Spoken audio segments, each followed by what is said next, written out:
જય શ્રી કૃષ્ણ બધા મિત્રોને. સવારમાં ઉઠીને આવી ગયો છું બંનેલેમાં ચા પીવા માટે.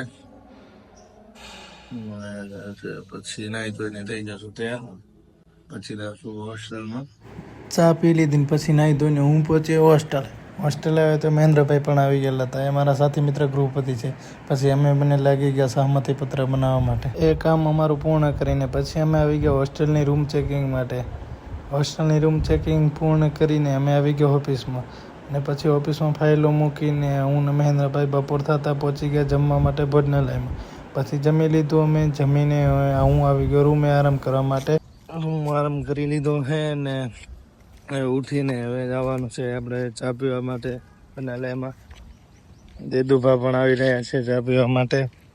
પછી હું રસોડો પહોંચ્યો જ્યાં દેદુભાઈ અને મહેન્દ્રભાઈ પણ આવી ગયેલા હતા. પછી અમે ત્રણે પી લીધી ફટાફટ ચા. ચા પીને હું આવતો તો કોટરે. ત્યાં વિનુભાઈને છોરા અને મહારાજના છોરા બાકાજીકી બોલાવી રહ્યા હતા. એમને મનાવીને સમજાવીને મૂક્યા હતા. થોડી વારમાં અમારો વિફરેલો વાઘ એટલે કે કિશન આહિર આવી ગયો હતો.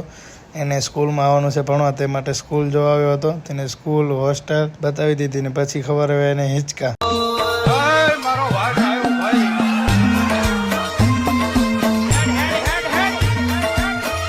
પછી કિશન આલ્યો કે બચ્ચા કાકાની કરે ને હું ભોજનાલયમાં આવ્યો તો રસોઈ બનાવી લીધી હતી. ક્રિકેટ રમી રહ્યા હતા. પછી હું દેદુભા અને મહેન્દ્રભાઈ આવી ગયા જમવા માટે અને અમે ત્રણે જમી લીધું.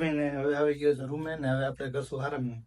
કાલે તો બધા વિદ્યાર્થીઓ આવી જવાના છે, તેથી કાલે વહેલું ઉઠવાનું છે. તો બ્લોગ સારો લાગ્યો તો લાઈક અને ફોલો કરવાનું ભૂલાય નહીં. જય શ્રી કૃષ્ણ. Good night.